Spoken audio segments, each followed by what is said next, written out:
अच्छा, so word to word equivalence. Thank you जी। Word to word equivalence, व्यामिश्रेणे व। व्यामिश्रेणेन। मतलब व्यामिश्रेणे का मतलब क्या है? By equivocal. By equivocal. Equivocal का मतलब क्या होता है? बताओ, इक्विवोकल का मतलब क्या होता है? कौन बताएगा? बड़े बच्चे, इक्विवोकल का मतलब क्या होता है? इक्विवोकल देखो, एक ऐसा इंसान जो होता है जो बड़ी कंफ्यूजिंग लैंग्वेज यूज करता है।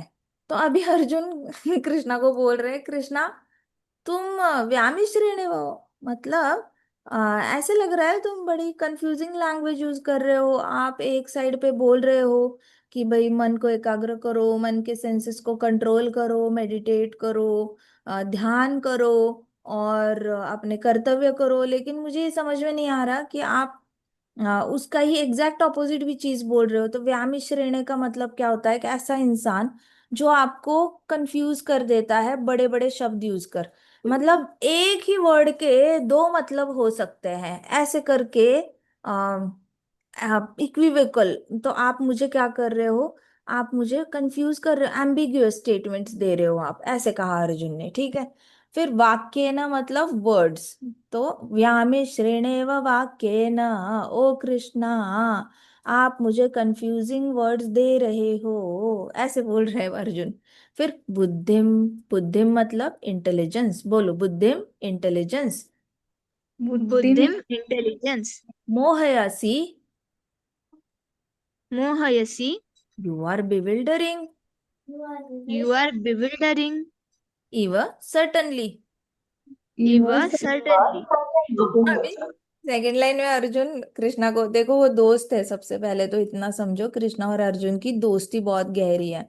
तो अर्जुन ऐसे बोल रहे हैं कि आप मेरे इंटेलिजेंस को भी कंफ्यूज कर रहे हो। मोह या शिवा में, मोह या शिव में मतलब बुद्धि को भी कंफ्यूज कर रहे हो। पहले तो कंफ्यूजिंग वर्ड्स दे रहे हो। व्यामिश्रेणे व वाक्य ना मतलब एम्बिग्युअस वर्ड्स। मतलब आप एक वर्ड यूज करते हो, उस वर्ड के कई मीनिंग्स हो सकते हैं। तो ऐसे करके एम्बिगुअस वर्ड्स यूज करके मेरी इंटेलिजेंस को, बुद्धिम को मोह या शिवा में बिविल्डर कर रहे हो आप पूरी तरह। फिर आगे तत् देयरफॉर। तत् देयरफॉर।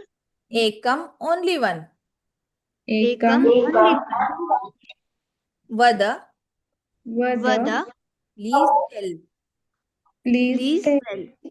निश्चित्य निश्चित। निश्चित्य। सर्टनिंग। असर्टन। असर्टेनिंग। ये ना येन येन by which by by which श्रेय, श्रेय श्रेयः real benefit, real real benefit benefit अहम आई अहम आपनुया आप्नुयाम। may have। में मे है। हैव। अर्जुन ने नेक्स्ट टू लाइंस में क्या बोला? तद एकम वद निश्चित्य। मतलब आप फाइनली कोई एक ही चीज बताओ ना, जो एकदम कंफर्म्ड है, सर्टन है, मतलब बिल्कुल ही कंफर्म्ड फाइनल चीज है। ऐसे तद एकम वद, एकम वद मतलब एक ही चीज बताओ। ऐसे बहुत सारी कंफ्यूजिंग चीजें आप बता रहे हो। तद एकम वद निश्चित्य, एक ही ऐसी चीज बताओ जो फाइनल है, निश्चित है। ये ना श्रेयो हम आपनुयाम, जिसका मुझे श्रेय हो। अब वो क्षत्रिय है ना अर्जुन, क्षत्रिय और श्रेय इकट्ठे इकट्ठे चलता है। क्षत्रिय में 95% रजोगुण होता है, बीच में थोड़ा थोड़ा सत्वगुण मिक्स होता है जब वो प्रजा के बारे में सोचते हैं, लेकिन मैक्सिमम रजोगुण होता है। बट हमारे अभी जो पांडव है वो ज्यादा सत्वगुणी है। वो लड़ाई अपने महल के लिए नहीं कर रहे हैं, वो तो सारी स्त्रियों का रक्षण करने के लिए कर रहे हैं। उनको दिख गया दुर्योधन और कौरवों का राज्य कितना घटिया होने वाला है। ये उनको दिख गया पांडवों को, वो कैसे स्त्रियों का अपमान करने वाले हैं, बच्चों का अपमान करने वाले हैं। ये उनको खुली आंखों से दिख गया है। तो अभी हमारे जो पांडव है, ये यू कैन कंसिडर 50% सत्वगुणा, 50% रजोगुणा है। थोड़ा तो पैशन चाहिए ना राज्य चलाने के लिए। तो मैक्सिमम जो है वो सोसाइटी के लिए कर रहे हैं, अपने लिए कुछ कर नहीं रहे हैं वो लोग। तो उनका श्रेय ये वर्ड है ना, it is befitting to Kshatriyas, क्योंकि वो हमेशा रियल बेनिफिट देखेंगे। रजोगुण जहां पे होता है वहां पे रियल बेनिफिट देखा जाता है। तो अर्जुन ने बिल्कुल अपने पर्सनालिटी को सूट करने वाला वर्ड यूज किया है। कह रहा है कि मुझे फाइनल लास्ट लाइन में कह रहा है कि मुझे रियल बेनिफिट वाला ऐसा कुछ चीज बताओ जो एक ही लाइन में, एकम वद, एक ही चीज बताओ जो फाइनल है, निश्चित है, और जिसका कोई रियल बेनिफिट है, कुछ रियल फायदा है। ठीक है, तो ये श्लोक समझ में आ गया। व्यामिश्रेणे व वाक्य ना मतलब एम्बिग्युअस वर्ड्स, ये समझ में आ गया फर्स्ट लाइन। बुद्धि मोह सेवा में मतलब मेरी इंटेलिजेंस को तुम बिविल्डर कर रहे हो, ये समझ में आई। यस माता जी। तदेकम वद निश्चित्य मतलब कृष्णा एक ही बात बोलो जो निश्चित है, ये समझ में आया। यस और माता ये ना श्रेयो हम अपने हम मतलब मुझे कोई ऐसी चीज एक ही बात बोलो लेकिन उसका रियल बेनिफिट होना चाहिए, कुछ सही सही फायदा होना चाहिए उसका, ऐसे कुछ सही सही बताओ, ऐसे करके अर्जुन कृष्णा को बोल रहे हैं। कि कृष्णा ने बहुत फिलोसफी बताई है, हमने पिछली बार भी देखा था। सेकंड चैप्टर जब खत्म होने को आया था तो कृष्णा ने सेकंड चैप्टर खत्म होते होते बहुत सारी चीजें बताई थी, है ना।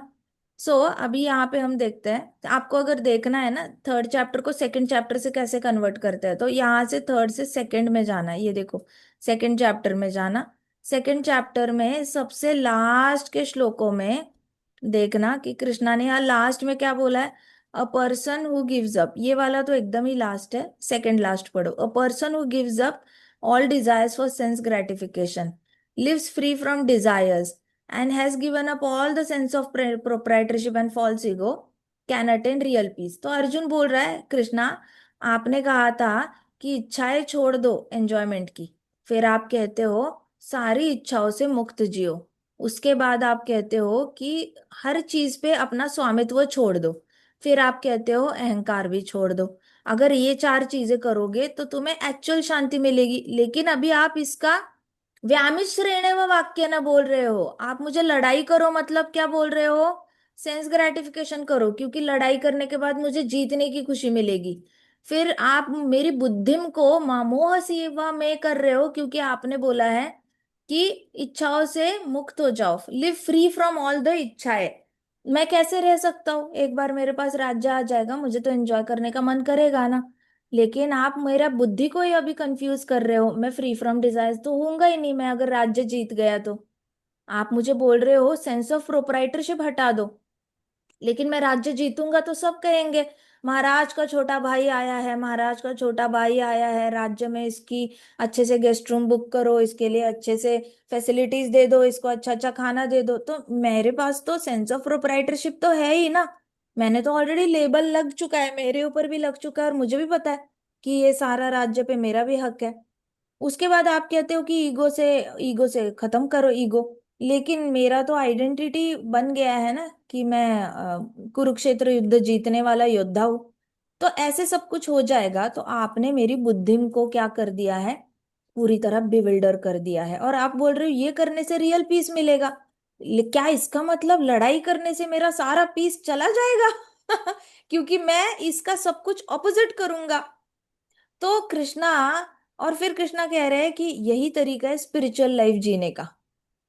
तो फिर तो मैं स्पिरिचुअल लाइफ जी ही नहीं सकता, क्योंकि मैं कंफ्यूज रहूंगा हमेशा। तो आप मुझे कंफ्यूज करना बंद कर दो, ऐसे बोला अर्जुन ने। कि आप मुझे ना कंफ्यूज कर रहे हो, आप लड़ाई करो बोल रहे हो लेकिन आपके वाक्य जो है बड़े एम्बिग्युअस है, बड़ी बुद्धि को बिल्डर कर रहे हो।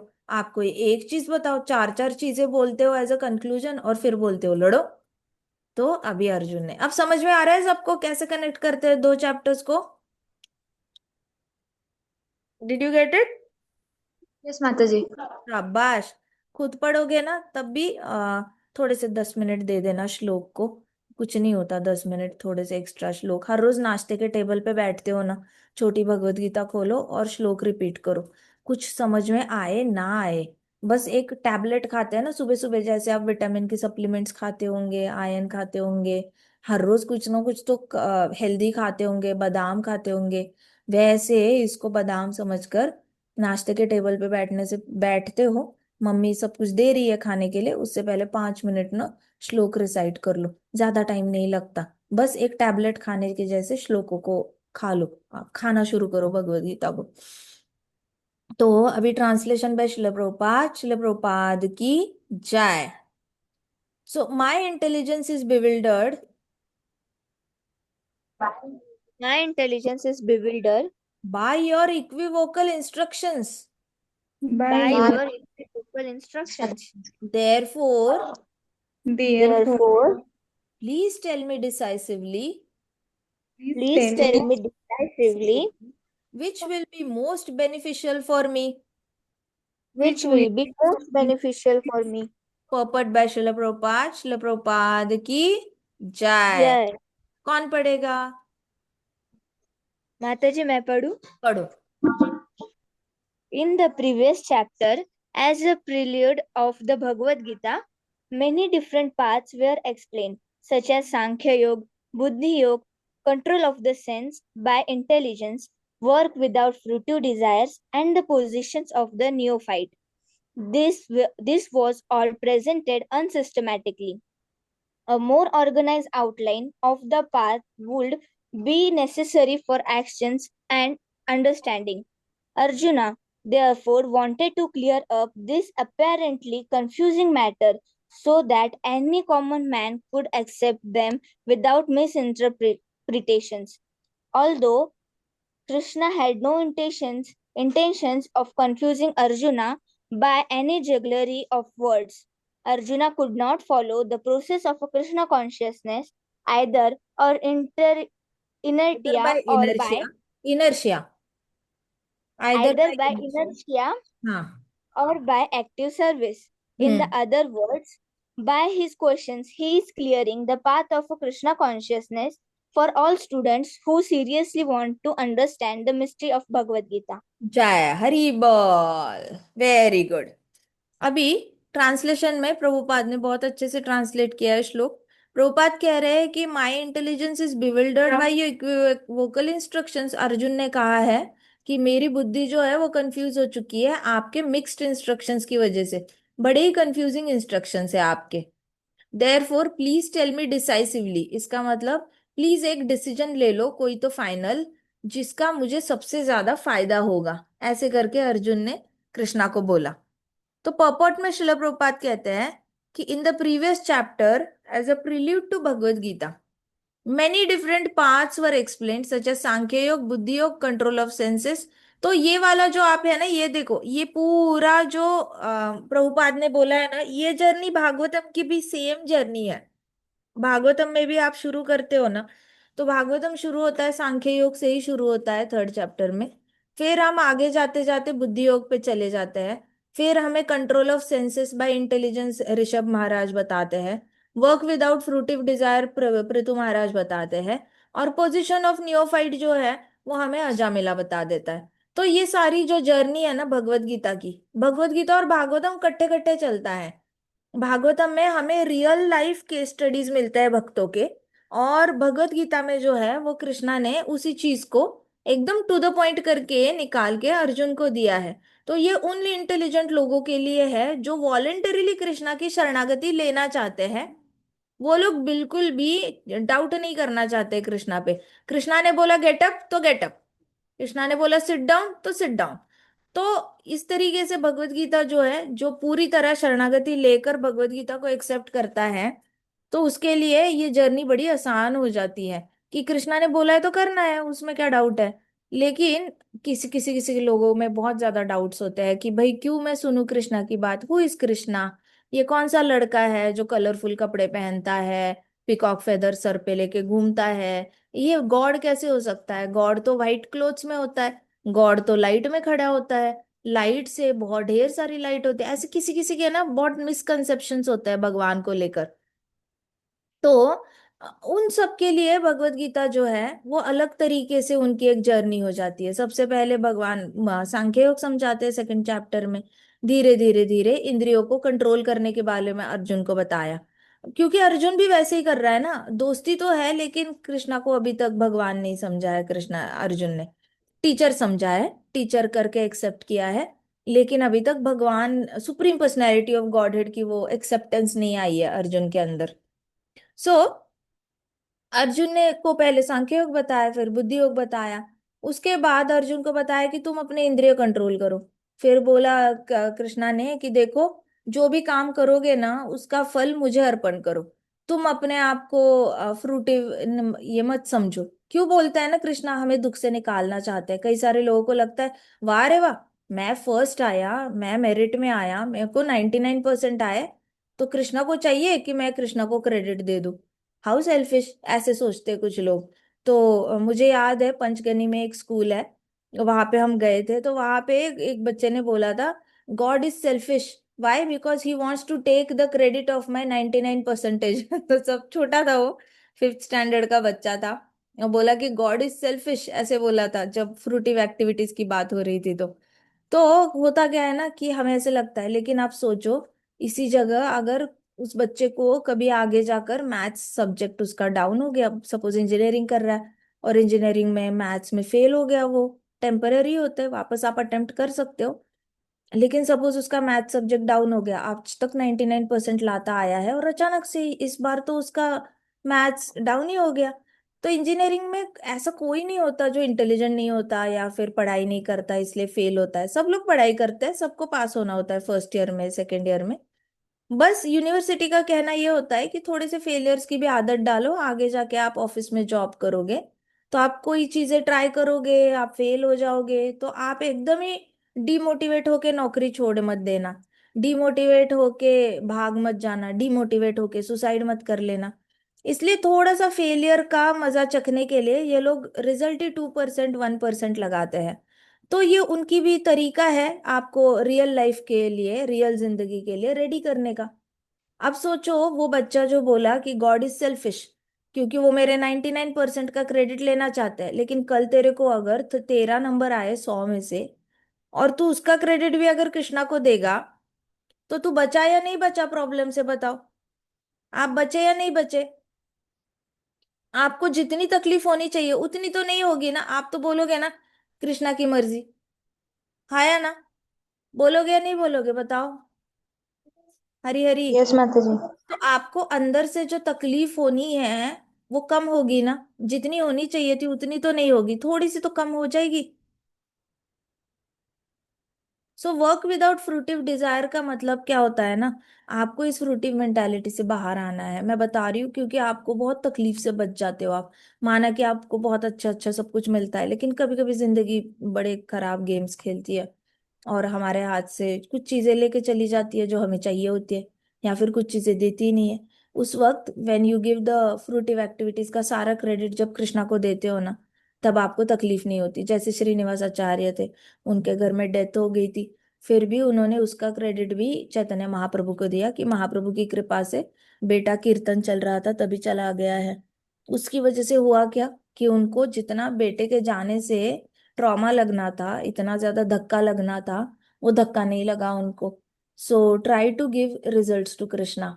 अच्छे अच्छे वक्त पे जिसको आप रिजल्ट्स देते हो, बुरे वक्त पे देते वक्त आपको ये नहीं होगा, तकलीफ नहीं होगी आपको। बुरे वक्त में भी आपको पता चलेगा कि ये कृष्णा की मर्जी से ही हो रहा है, कुछ ना कुछ अच्छा हो रहा है। जैसे कल माता जी क्वेश्चन पूछ रही थी कि भक्तों का एक्सीडेंट होता है, भक्तों की अकाल मृत्यु हो जाती है, कुछ बुरा होता है और उनकी डेथ होती है, तो उसमें उनकी क्या गलती होती है?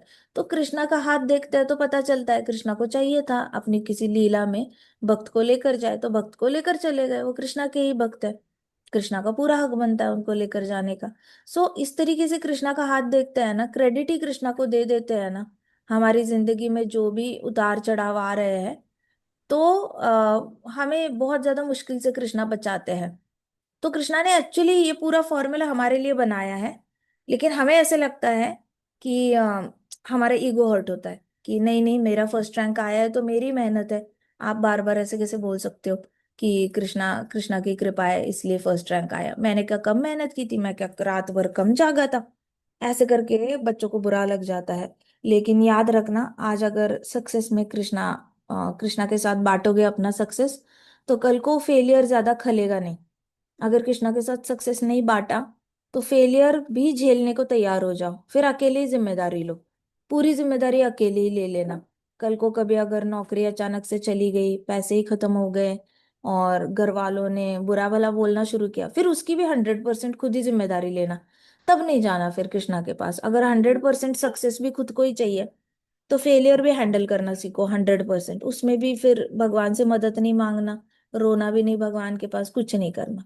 तो ऐसे इतने ज्यादा अकेले अकेले स्ट्रगल करने से अच्छा है शुरुआत से ही ना कृष्ण के साथ अपनी कामयाबी बांटना शुरू करो। आप सब बच्चे हो, आप हर हफ्ते कामयाब हो रहे हो, हर हफ्ते आपका कोई सबमिशन आप देते हो तो आपको खुशी मिलती है, कोई कंपटीशन में जीतते हो तो आपको खुशी मिलती है, आप छोटा सा एक इनिशिएटिव लेकर एक क्लास के सामने एक चैप्टर भी पढ़ते हो तो भी आपको खुशी मिलती है, एक कामयाबी वाली खुशी मिलती है।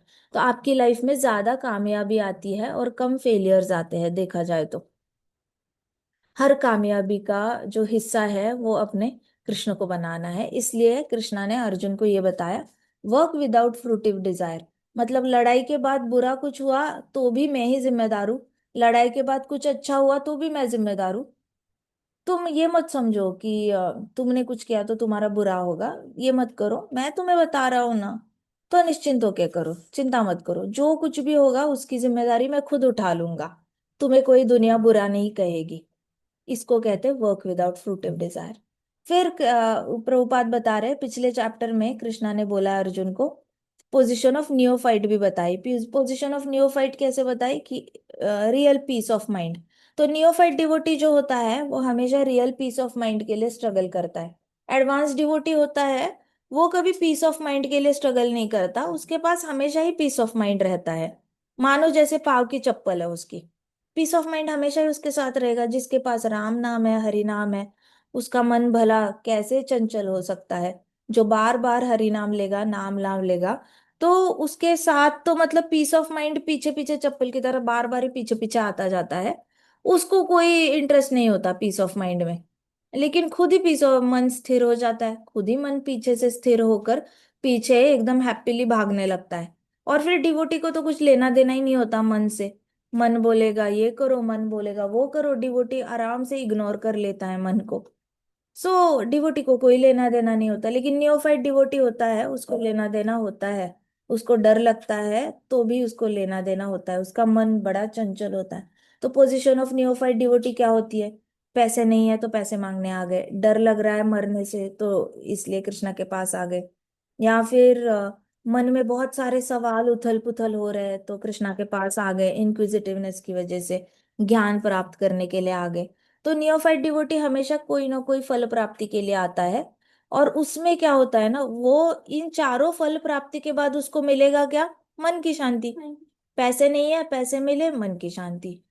सवालों के जवाब नहीं मिल रहे, सवालों के जवाब मिल गए, मन की शांति। है ना? दुख हो रहा है, बहुत ज्यादा सफरिंग्स हो रही है, सफरिंग्स चली गई, मन की शांति। So position of neophyte devotee Krishna ने अर्जुन को बताया कि तुम ऐसे ऐसे करोगे तो तुम्हें मन की शांति मिल जाएगी। क्योंकि Arjun was really acting like a neophyte devotee.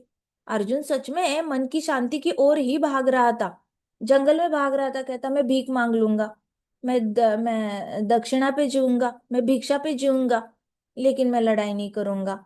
ये क्या बात हुई भली? ऐसे कौन बात करता है? अगर आप लोग कल को इंजीनियर डॉक्टर बन जाते हो और मम्मी पापा को कहते हो मैं 4 लोगों के घर में जाके कटोरी में खाना मांग के जी लूंगा, लेकिन मुझे मेडिकल का ज्ञान यूज नहीं करना है, इंजीनियरिंग, तो माँ बाप भी बोलेंगे क्या हो गया है तुझे, राइट? तो वैसे ही अर्जुन अभी ऐसे कर रहा है, तो he is acting like a neophyte devotee. और है नहीं अर्जुन, नर नारायण की जोड़ी है। But Bhagavad Gita is a journey from neophyte to expert. ठीक है। सो अपने आप को विनम्र बनाना है। जब भी भगवत गीता के सेकंड चैप्टर में आते हो, थर्ड चैप्टर में आते हो, तो इमेजिन करो कि मैं नियोफाइट डिवोटी, चाहे आप मध्यमाधिकारी भक्त हो। आप में से कई सारे महान होंगे, उत्तम अधिकारी भक्त भी होंगे। बड़े छुपे रुस्तम होते हैं भक्त, किसी को बताते नहीं उत्तम अधिकारी है या अवधूताज है, अपना अपना रिश्ता पक्का कर लेते हैं कृष्णा के साथ। तो हमें नहीं पता सारे क्राउड में कौन कितना है। लेकिन अभी थर्ड चैप्टर में हो, तो थर्ड चैप्टर में आपने क्या समझना है? अपने आप को नियोफाइट समझना है। बस इमेजिन करना है कि मैं नया नया नया डिवोटी हूँ, ठीक है? चाहे आपको कितने भी साल हो गए हो जाप करते हुए। अभी नया डिवोटी मन की शांति के लिए स्ट्रगल करता है। So this was all the presented unsystematically. अब प्रभुपाद बोल रहे हैं कि सेकंड चैप्टर में कृष्णा ने ना सब ऐसे ऐसे हौच पौच करके बताया अर्जुन को कि चलो मैं ये भी बताता हूँ, मैं वो भी बताता हूँ, मैं आत्मा का ज्ञान भी बताता हूँ, मैं सांख्य योग भी बताता हूँ, मैं बताता हूँ कि तुम फल की चिंता करना छोड़ दो, मैं तुम्हें ये भी बताता हूँ कि तुम अपने आप को ये करो, मन की शांति के लिए तुम काम करो, मैं ये भी बता देता हूँ कि तुम लड़ोगे तो मैं जिम्मेदार हूँ। ये सारी चीजें मैं बताता हूँ, लेकिन अर्जुन तो एक नॉर्मल इंसान है ना, नॉर्मल। तो वो अनसिस्टमेटिकली आने की वजह से ना अर्जुन डिसीजन नहीं ले पा रहा है।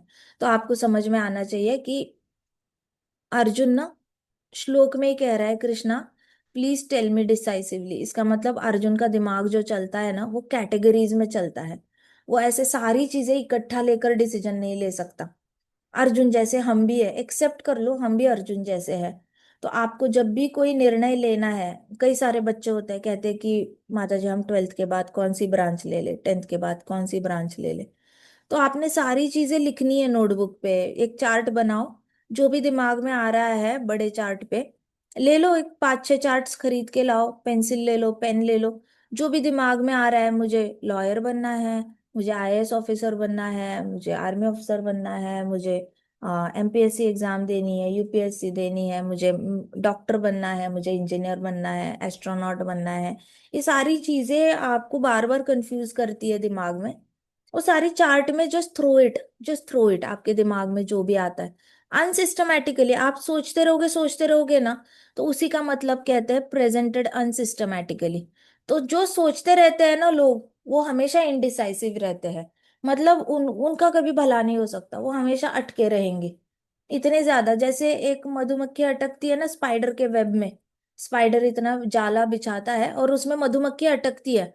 और अगर मच्छर अटक गया, मधुमक्खी मक्खी अटक गई, तो स्पाइडर क्या करेगा? धीरे धीरे क्या करेगा स्पाइडर? उसको खा डालेगा ना, जाएगा ना उसके पास, खाएगा ना उसको, अपना केमिकल उसके मुंह पे थूक थूक के उसको मार डालेगा और उसको खा डालेगा। वैसे हमारा दिमाग में हम विचार रखते हैं, तो हमारा मन हमें खाता रहता है, खाता रहता है, हमें पता भी नहीं चलता कि हमारे दिमाग की नसें कब इतनी लूज होने लगती है।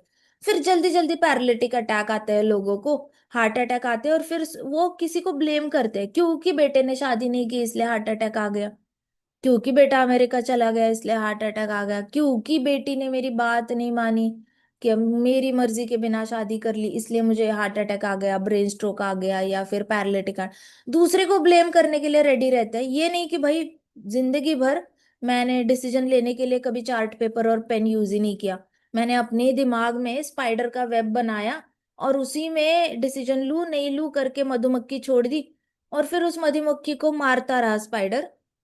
मेरा मन सोच सोच के उसको मारता रहा, और मैं जहां था वहीं पे रह गया। तो ऐसी कंडीशन अभी अर्जुन की हो चुकी है। अर्जुन ने सब सुना, सब सुना, और अर्जुन को समझ में नहीं आ रहा, क्योंकि सब कुछ अनसिस्टमैटिकली बताया गया है, बहुत सारी चीजें कट्टे कट्टे बताई गई है। So a more organized outline of path would be necessary. अब प्रभुपाद कह रहे हैं कि एक बहुत ही ऑर्गेनाइज्ड पाथ की जरूरत है, जो प्रभुपाद ने हमें भी दी है, ऑर्गेनाइज्ड पाथ दी है। लोगों को पता नहीं होता उनका रिश्ता क्या है कृष्ण के साथ। तो प्रभुपाद ने डिक्लेयर कर दिया, हम सब we are all servants of Krishna, we are servitors of Krishna, we are Bhagavatam missionaries. हम दासत्व में सेवा करते हैं, हम इस्कॉन वाले दास है कृष्णा के। तो प्रभुपाद ने हमें मतलब लिटरली, ऐसे जो पंछी होता है ना, मुंह से किसी भी चीज को तोड़ तोड़ के बच्चों के मुंह में डालता है, एक मदर बर्ड होती है, वो बेबी बर्ड्स के मुंह में चूरन चूरन चूरन करके छोटा छोटा छोटा करके मुंह में डालती है। वैसे प्रभुपाद ने हमें रेडीमेड हाथ में रिश्ता पकड़ा दिया। चलो, हम सब दास है, आप दास हो कृष्ण के। तो आपको बार बार रिलेशनशिप फाइंड आउट करने की जरूरत नहीं है, मैं ही आपको बता देता हूँ आपके रिलेशनशिप क्या है। फिर कई सारे लोग, कौन है भगवान, कैसे दिखता है, क्या दिखता है, रुको मैं बताता हूँ, कृष्ण है भगवान। कृष्ण 2 हैंडेड फॉर्म में आते हैं, ब्लूइश कलर में दिखते हैं, बड़े सुंदर दिखते हैं, हमेशा यूथफुल रहते हैं, हमेशा हैप्पी रहते हैं, बहुत पावरफुल है, बहुत स्ट्रेंथ है उनके पास, ऐसी कोई चीज नहीं है जो उनको इम्पॉसिबल है। तो कृष्णा ने प्रभुपाद ने हमें ऑर्गेनाइज्ड अभी, फिर सबने कहा क्या करें हम, है कृष्णा सुंदर, उसका हम क्या करें, है कृष्णा के पास सब कुछ है अनंत, उसका हम क्या करें, हमें नहीं पता हमने क्या करना है। फिर हमें पता चला चलो हम दास है उनके, तो हम करें क्या उसका, इस इंफॉर्मेशन का क्या करें। तो प्रभुपाद बोले, उठो चल सुबह जल्दी, मंगल आरती करो, मैं मंगल की लिख लिख के देता हूँ आपको, ट्यून भी गा के दिखाता हूँ आपको, मेरी तरीके से, मुझे सुनकर गाओ, मेरे जैसे ही गाओ। फिर मैं जैसे बैठता हूँ वैसे बैठकर 16 माला जाप करो। मैं आपको चलो नंबर भी बता देता हूँ, 16 माला जाप करो। फिर उसके बाद हमने क्या करना है, दास है तो करे क्या, हम जाप तो कर लिया, अब क्या करे, ठीक है अभी भगवान के लिए भोग बनाओ, नाश्ता खिलाओ कृष्णा को, अच्छा ठीक है, उसके बाद खुद पाओ, अच्छा ठीक है, फिर भगवत गीता का क्लास करो, भगवत गीता पढ़ो, अच्छा ठीक है। उसके बाद हम क्या करें, थोड़ा सा रेस्ट कर लो, फिर आप दोपहर का कृष्णा के लिए खाना बनाना शुरू कर देना।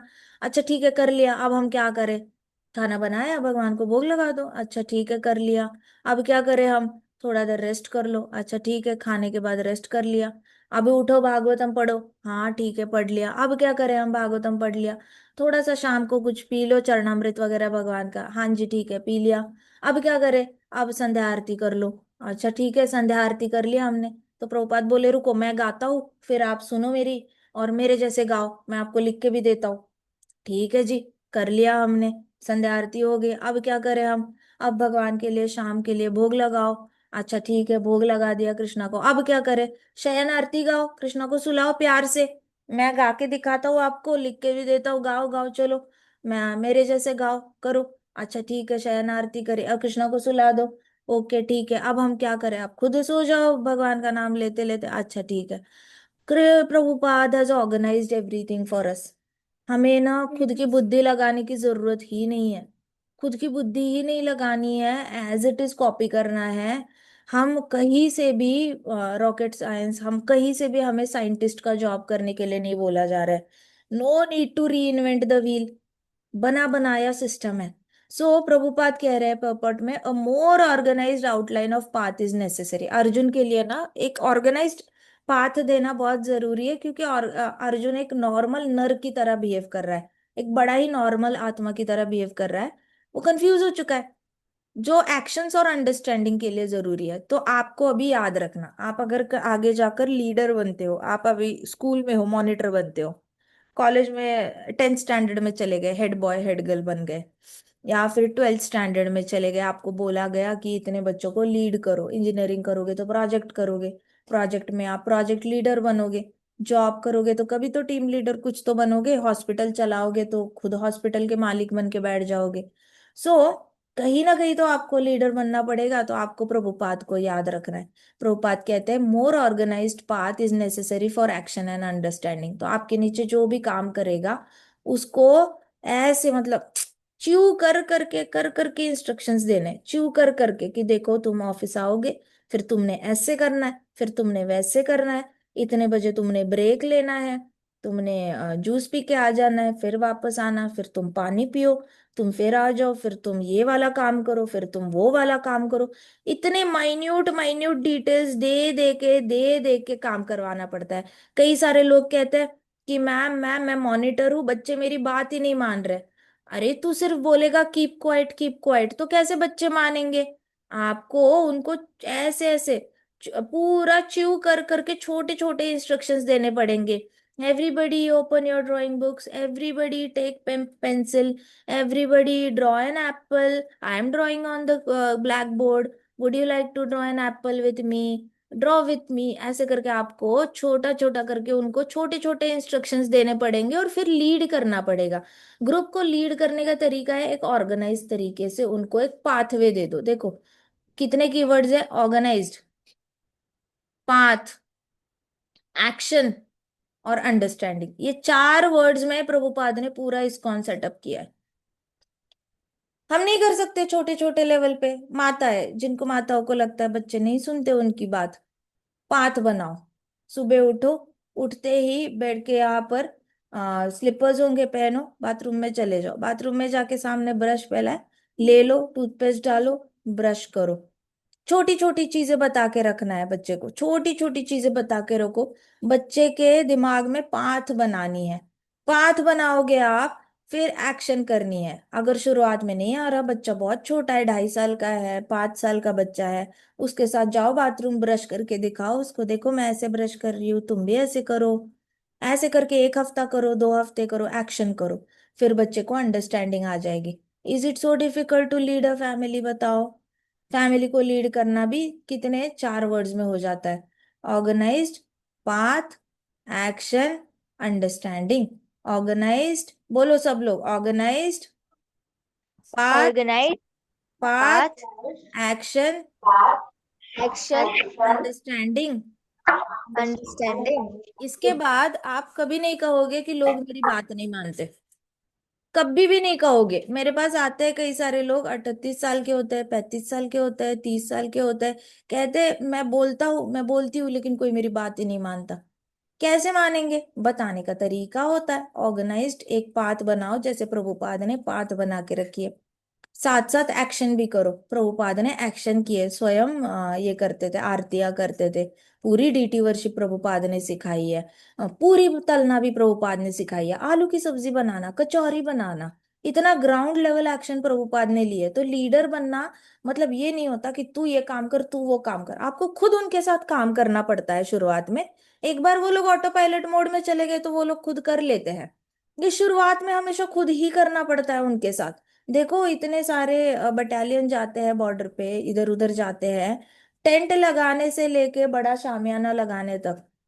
शुरुआत में जो एक्सरसाइजेस की प्रैक्टिस होती है, अफसर खुद लगता है सारे जवानों के साथ बैठकर, खुद उनको उनके साथ एंटीने लगा रहा होता है, फोन कनेक्शंस बना रहा होता है, फिर सारे टेंट लगा रहा होता है। एक बार सबकी ट्रेनिंग होगी, फिर वो उन्होंने खुद ही लगा देना है। बार बार आपको इंटरफेयर करने की जरूरत ही नहीं है। खुद करना है। लीडरशिप मतलब खुद करना है उनके साथ, फिर उनको ऑटो पायलट मोड में छोड़ देना है। वैसे ऑर्गेनाइज्ड, पाथ, एक्शन, अंडरस्टैंडिंग। बोलो, organised, path, action, understanding. Organize, path, Nice. action, Action. Understanding.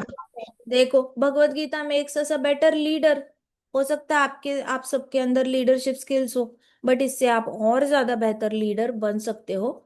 हमें समाज में भक्त लीडर्स की बड़ी जरूरत है। खुद से स्टेप अप होना है और लीडरशिप हाथ में लेनी है, ठीक है। फिर arjuna therefore wanted to clear up these confusing matters, so any common man could accept them without misinterpretation। देखो अर्जुन का इंटेंशन कितना हाई है। कल हम इंटेंशन की बात कर रहे थे। मरने का भी एक इंटेंशन होना चाहिए कि कृष्णा मुझे तुम्हारे पास आना है, मुझे तुमसे तुम्हारे बिना रहा नहीं जा रहा है, अब मैं इस जगत में 1 मिनट भी नहीं रह सकता।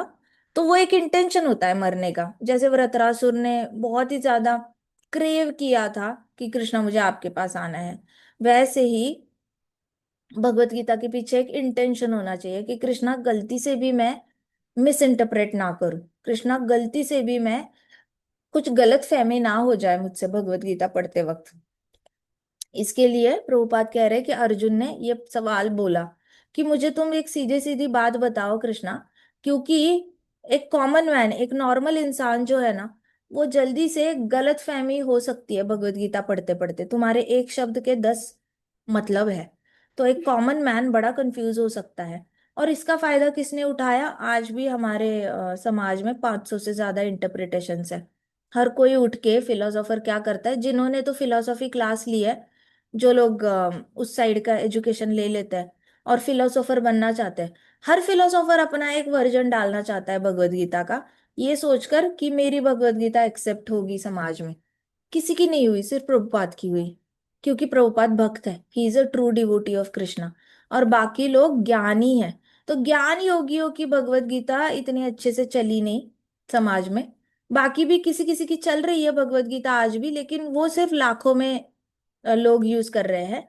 लेकिन प्रभुपाद की जो भगवत गीता है आज तक 55 करोड़ बिक चुकी है। इसका मतलब आप समझो, एक्सेप्टेंस लेवल भक्त ने लिखी हुई भगवत गीता का ज्यादा है एज कंपेयर टू ज्ञान योगी और ध्यान योगी जो लिखते हैं ना, उनकी भगवत गीता मिस इंटरप्रिटेड है। क्योंकि उनको हर चीज इंटेलेक्चुअलाइज करनी होती है। और मैं सच बताऊं, इंटेलेक्चुअलाइज करने वाले लोग इतने ज्यादा परेशान करते हैं ना, इतने ज्यादा, उनको सिंपल से सिंपल चीजें भी समझाने में ना आपको बड़ा हेडेक हो जाता है। क्योंकि उनको हर चीज में लॉजिक लगाना होता है। उनको समझ ही नहीं आता कि दिल की कुछ एक भाषा होती है। आप दिल से कृष्ण से प्रेम करते हो, तो कृष्णा को अच्छा लगे इसलिए भगवत गीता पढ़ने लगते हो। आप अपनी बुद्धि के लिए नहीं पढ़ते, आप अपने फायदे के लिए नहीं पढ़ते, कृष्णा को अच्छा लगता है, तो ये हो गया दिल से भगवत गीता पढ़ना। लेकिन चलो अभी तक वहां तक नहीं पहुंचे है, तो एटलीस्ट अर्जुन हमें बचा रहा है मिस इंटरप्रिटेशन से. So, although Krishna had no intention of confusing Arjuna by jugglery of words, Arjun could not follow Krishna consciousness. तो अभी कृष्णा का कोई ऐसे इंटेंशन नहीं था कंफ्यूज करना है अर्जुन को. लेकिन अर्जुन को ना समझ में नहीं आ रहा था कि मैं कृष्ण भक्ति कैसे फॉलो करूं. इनर्शिया से करूं या एक्टिव सर्विस से करूं.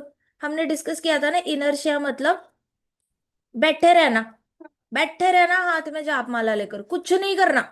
बस बैठे रहना, कुछ भी काम नहीं करना, सेवा नहीं देनी. कहीं पे भी बैठे हो, हिमालय में चले जाना, बैठे रहना. इनर्शिया क्या मतलब होता है? ऑब्जेक्ट मूव ही नहीं करता. जैसे आपका टेबल है, मूव ही नहीं कर रहा. चेयर मूव ही नहीं कर रही है. बेड मूव नहीं, हिल नहीं रहा है आपका बेड. तो अर्जुन को समझ में नहीं आ रहा भक्ति करनी कैसे है. टेबल चेयर की तरह एक जगह पे बैठ के करनी है, या फिर मैं कुछ सेवा करने लग जाऊं. एक्टिव सर्विस करो. तो अभी तो नेचुरली अर्जुन कृष्णा चाहते हैं एक्टिव सर्विस कर. अर्जुना उठा बाण और मार, एक्टिव सर्विस कर. फिर भी अर्जुन कह रहा है कि मैं इनर्शिया करूं या एक्टिव सर्विस करूं. क्यों? क्योंकि उसका इंक्लिनेशन इनर्शिया के पास है. उसको क्लियरली पता है, अरे कृष्णा ने बोला है लड़ ले. लेकिन फिर भी बोल रहा है कि मैं बैठे बैठा रहूं, जाऊं क्या जंगल में बैठूं, जाप करूं, मैं भक्ति करूं, मन की शांति पालूं. आप तो बोल रहे हो मन की शांति पालो, तो मैं वैसे भी मन की शांति पा सकता हूँ. तो या फिर मैं एक्टिव सर्विस करूं. अब एक्टिव सर्विस में तो लड़ाई आएगी ना बेटा. लड़ लेना, कृष्णा बोल रहे हैं लड़ ले तो लड़ ले. लेकिन नहीं, अर्जुन को कंफ्यूजन है, कृष्ण भक्ति कैसे करूं मैं. So in other words Prabhupada कह रहे हैं, by his question is clearing path of Krishna consciousness for all students who seriously want to understand mystery of Bhagavad Gita. तो अभी ये अर्जुन ने ये जो क्वेश्चन पूछा है, वो इतना ज्यादा फायदेमंद हुआ है ना हमारे लिए एज अ स्टूडेंट्स. मुझे याद है जब मैं छोटी थी तब मेरे को भी लगता था कि लड़ाई करना गलत बात है, खून करना गलत बात है. समहाउ मुझे ऐसा लगता था अर्जुन सही पूछ रहा है. बट पूरी भगवत गीता जब तक नहीं खत्म होती तब तक अर्जुन भी सही लगने लगता है. तो तब मुझे भी लगता था कि अर्जुन सही कह रहे हैं, नहीं मारना चाहिए. आज मुझे कोई बोले स्कूल में जाके बच्चों को मारो, तो मैं भी नहीं मारूंगी. सो अर्जुन को पता नहीं ऐसे क्यों बोल रहे हैं कृष्णा. इस क्वेश्चन से अर्जुन क्या कर रहे हैं, हम सबको हेल्प कर रहे हैं मिस्ट्री ऑफ भगवत गीता. ये श्लोक के बाद ही आपके अंदर ना एक ये आ जाती है, उत्सुकता आ जाती है कि क्या है ये मिस्ट्री, क्या है भगवत गीता की. एक और मन की शांति और दूसरी ओर लड़ाई. तो ये कुछ तो गुह्य ज्ञान है जो समझ नहीं आ रहा है. अभी ये वाली जो इंक्विजिटिवनेस, ये थर्ड चैप्टर सेकंड श्लोक में आप वो बेंचमार्क अचीव कर लेते हो जहां पे आपके अंदर इंक्विजिटिवनेस आती है. सपोज आप भगवत गीता को आपने अप्रोच किया था, बहुत दुख हो रहा था इसलिए, या किसी चीज से डर रहे थे इसलिए भगवत गीता के पास आए. लेकिन अभी थर्ड चैप्टर सेकंड श्लोक में ही आपका पूरा इंटेंशन चेंज हो गया. अभी इस श्लोक के बाद क्या होता है, आपके अंदर इंक्विजिटिवनेस आ जाती है. मतलब आपके अंदर उत्सुकता आ जाती है कि ये तो सच कह रहा है अर्जुन. फिर ऐसे कैसे करे, दोनों चीजें एक साथ कैसे करे, कैसे करे भक्ति. मतलब काम भी करना है, एक जगह बैठना भी है, काम भी करना है, और लड़ना भी है. तो क्या करेगा अर्जुन अभी आगे से. ये वाला जो इंक्विजिटिवनेस है, ये इंस्टॉल करने के लिए अर्जुन ने ये क्वेश्चन कृष्णा से पूछा. ठीक है, आज हम यहीं पे खत्म करते हैं. भगवत गीता की जय. शिल प्रभुपाद की जय. श्री श्री राधा श्याम सुंदर की जय. श्री श्री कृष्ण बलराम की जय. वृंदावन धाम की जय. समस्त भक्त वृंद की जय. हरे कृष्णा कृष्णा कृष्णा हरे हरे, हरे राम राम राम हरे हरे. हरे कृष्णा महासंकीर्तन यज्ञ की जय. हर रोज भगवत गीता के एक श्लोक का टैबलेट लेना मत भूलना, 2-3 मिनट लगेंगे. हर रोज एक श्लोक तो नाश्ते से पहले गाओ ही गाओ. मैं एक प्रभु जी को जानती हूँ, उन्होंने अपने जीवन के पहले 10 साल इस्कॉन में सिर्फ पहला श्लोक गाया था. धृतराष्ट्र उवाच. 10 साल तक उन्होंने एक ही गाना गाया था, धृतराष्ट्र उवाच, वही श्लोक पहले वाला. तो वो गाया था, और उनको इतनी शुद्ध भक्ति प्राप्त हुई ना कि वो आज व्यासपीठ पे व्यासासन पे बैठ के लेक्चर दे सकते हैं. इतना ज्यादा कृष्णा ने उनके अंदर भक्ति डाल दी. लेकिन गाया क्या, भगवान उवाच भी नहीं गाया, अर्जुन उवाच भी नहीं गाया. क्या गाया? धृतराष्ट्र उवाच धर्मक्षेत्रे कुरुक्षेत्रे समवेतायुयुत्सवा। 10 साल तक ना वो भगवत गीता लेके बैठते थे, इतने ज्यादा परफेक्शनिस्ट थे, डायरी लेके बैठते थे। पहला श्लोक गाते गाते गाते गाते ही आधा घंटा लग जाता था। आधा घंटा 15 मिनट वही श्लोक गा रहे जा रहे, गाए जा रहे। फिर उसके अगले आधे घंटे में प्रभुपाद के परपट को स्टडी करेंगे और उसके नोट्स बनाएंगे। अच्छा, इंट्रोडक्शन पे उन्होंने 3-4 साल बिता दिए भगवत गीता के, वो आगे ही ना बढ़े, आगे ही ना बढ़े। बाद में मैंने उन प्रभु जी को बोला कि आप थोड़ा आगे बढ़ो, परफेक्शन से भगवत गीता नहीं खत्म होगी, आप खत्म करने के लिए पढ़ो, बाद में देखी जाएगी, समझ में आई नहीं आई, खत्म करने के लिए पढ़ो। लेकिन भगवान ने भगवत गीता खत्म होने से पहले ही उनको अपॉर्चुनिटी दे दी, तो उनको पढ़ना ही पड़ा भगवत गीता। फिर अभी वो व्यासासन पे बैठ के लेक्चर देता है। तो सोचो कितनी भक्ति आ गई हृदय में, सारा ज्ञान ही अंदर आ गया, सारा ज्ञान हृदय में आ गया। भगवत गीता पढ़ने से पहले ही ज्ञान सारा हृदय में आ गया। इतना। एक तो वृंदावन में प्रभु जी है, वो सिर्फ संस्कृत, उनको ना सेवा बहुत काम होता है टेम्पल में ना, उनको बहुत काम देते हैं। तो वो कभी गिफ्ट शॉप में जाते हैं, कभी बुक बुक डिस्ट्रीब्यूशन शॉप में रहते हैं, तो कभी उनको किचन में सेवा रहती है, कभी घास कटिंग की सेवा, कुछ ना कुछ सेवा रहती है। तो वो ना लेक्चर अटेंड नहीं कर पाते सुबह का, हमेशा ही बिजी रहते हैं। कभी डीटी वर्शिप में रहते हैं, सामने राधा श्याम सुंदर जी का उनको श्रृंगार करना होता है जब लेक्चर चल रहा है तब। तो बहुत काम होते हैं उनके पास। तो उन्होंने क्या करना ना, भगवत गीता के हर रोज सुबह लेक्चर में बैठना, तो सामने जो श्लोक चल रहा है उसी को रिपीट करना। और जैसे ही वो रिपीटिशन खत्म हो जाए, वो दंडवत करेंगे, उठ के निकल जाएंगे, भाग जाएंगे अपनी सेवा के लिए, क्योंकि उन्होंने नहीं किया तो फिर पता नहीं क्या कौन करेगा, सब टाइम टू टाइम होना चाहिए मंदिर में। तो उन्होंने 22 साल तक इतना ही किया। वो बेचारे भगवत गीता का ना ट्रांसलेशन सुन पाए, ना परपट सुन पाए, सिर्फ श्लोकों पे डिपेंडेंट है, और आज वो पूरे चंडीगढ़ में लेक्चर लेते हैं। सो आप समझो कितनी शक्ति है श्लोकों में। मैं मतलब बता बता के मैं थक जाऊं, मैं रात भर बता सकती हूँ, लेकिन आपके सुनने पर है। थोड़ा सीरियसली लेना भक्त, ये भगवत गीता के श्लोकों को। बाकी बच्चों से इंस्पिरेशन मत लो, आसपास जितने भी भौतिकवादी बच्चे हैं उनको देखने दो मोबाइल, उनको देखने दो टीवी, उनको करने दो जो टाइम वेस्ट करना है। आप मत करो। आप एटलीस्ट नाचते से पहले हर रोज एक श्लोक तो बोलो, आपकी बुद्धि तो शार्प हो जाएगी। हमारे समाज को बहुत अच्छे लीडर मिल जाएंगे, बहुत सारे लोगों को अभी हरि नाम राम नाम देना बाकी है, बहुत सारे लोगों को जरूरत है आप सबकी। तो आपको आपको बहुत आगे जाके बड़ी बड़ी जिम्मेदारियां निभानी है। सो अच्छे से श्लोक गाना शुरू करो, इससे ना आपके अंदर एक अनडिफिटेबल स्ट्रेंथ आ जाएगी। अनडिफिटेबल स्ट्रेंथ मतलब आपको कोई हरा नहीं पाएगा, कोई भी नहीं हरा पाएगा। जैसे वो दिग्विजय पंडित आया था ना, महाप्रभु के सामने कुछ नहीं था, वैसे आपके सामने हर आया हुआ इंसान हार जाएगा, आप हर जगह पे विजयी होते रहोगे। इतना मैं आपको लिख के देती हूँ, जहां जहां पाव लगाओगे ना वहां सोना, जहां पे हाथ लगाओगे वहां पे यश ही यश। यश, कीर्ति और आपका जो भाग्य, यश कीर्ति भाग्य आपके पीछे हमेशा रहेगा, अगर सिर्फ भगवद गीता के श्लोकों को बस घूट घूट के पी जाओ, जितना पी सकते हो ना पी जाओ। इससे ज्यादा शक्ति और किसी में नहीं है, इतना याद रखना, ठीक है? चलो, हरे कृष्णा। जय ध्वनि कर दी ना?